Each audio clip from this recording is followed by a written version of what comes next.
Noong siya ay wala dito, hinahanap. Nung dumating, tatanungin natin, bakit siya nandito? Pambihirang buhay ito. Sana, mga mahal kong kasama, bagamat tayo ay magkakaiba ng kulay sa politika, pagdating dito sa ating bulwagan, proteksyonan natin ang Senado. Hindi dapat pinapayagan natin sa labas ng gate natin, may nagche-checkpoint.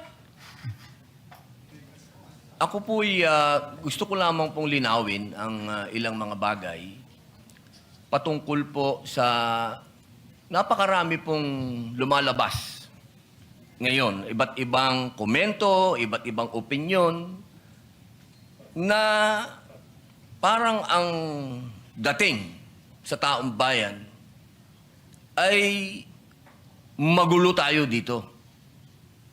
Yun po ay hindi magandang impresyon.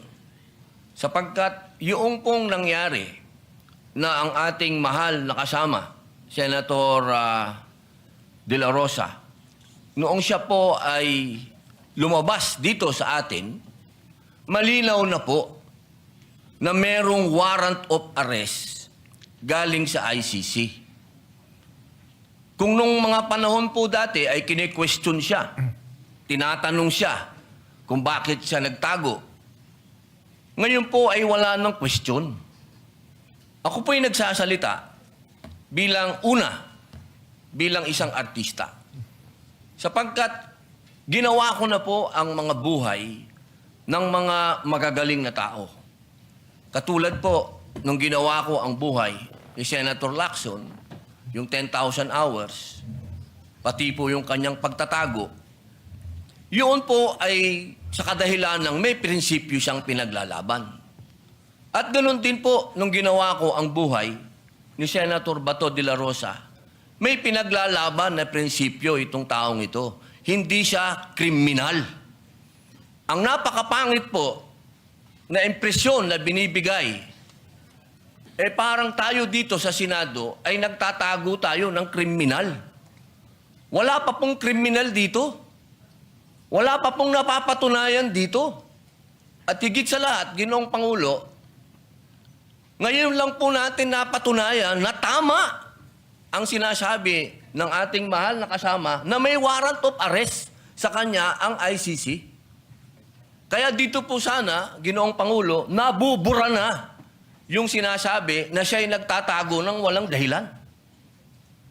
Yun po yung sana ang maging maliwanag sa taong bayan na meron din po tayong adopted Senate resolution.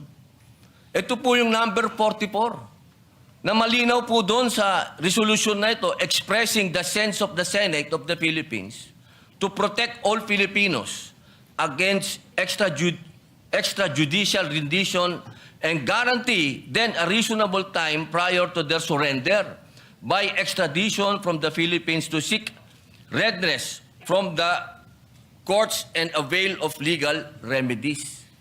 So wala po tayong ginagawang kaimposiblihan dito dahil sinusunod po natin ang resolution natin.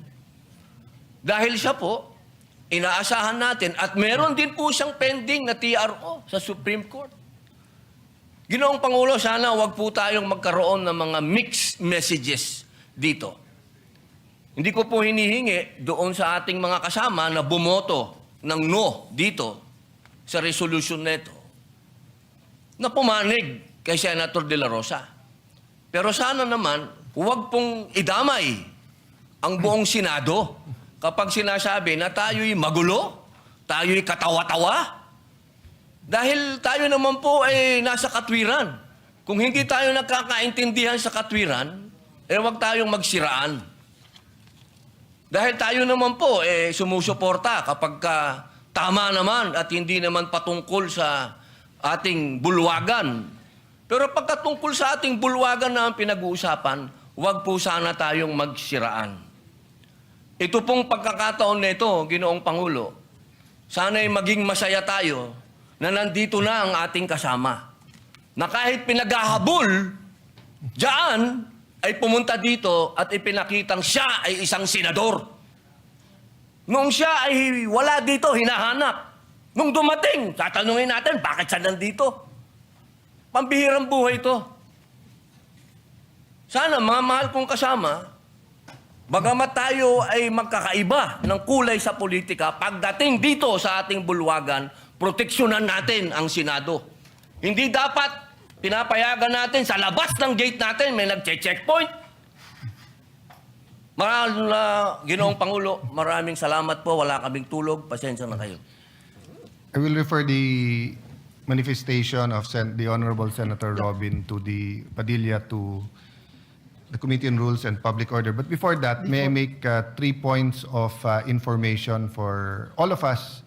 Before that, an appeal sa lahat ng naka-video kagabi, whether dito sa labas ng session hall, whether dyan sa baba, dun sa ginulpi na member ng ating Office of the Sergeant of Arms, or dun sa labas, please volunteer and submit your video because we agreed with the NBI that they will conduct a fact-finding.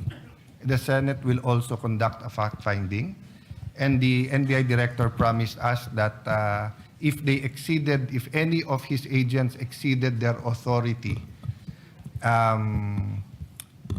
they will be dealt with by law, whether administrative or criminal charges. I'll just finish, Senator Subirmay.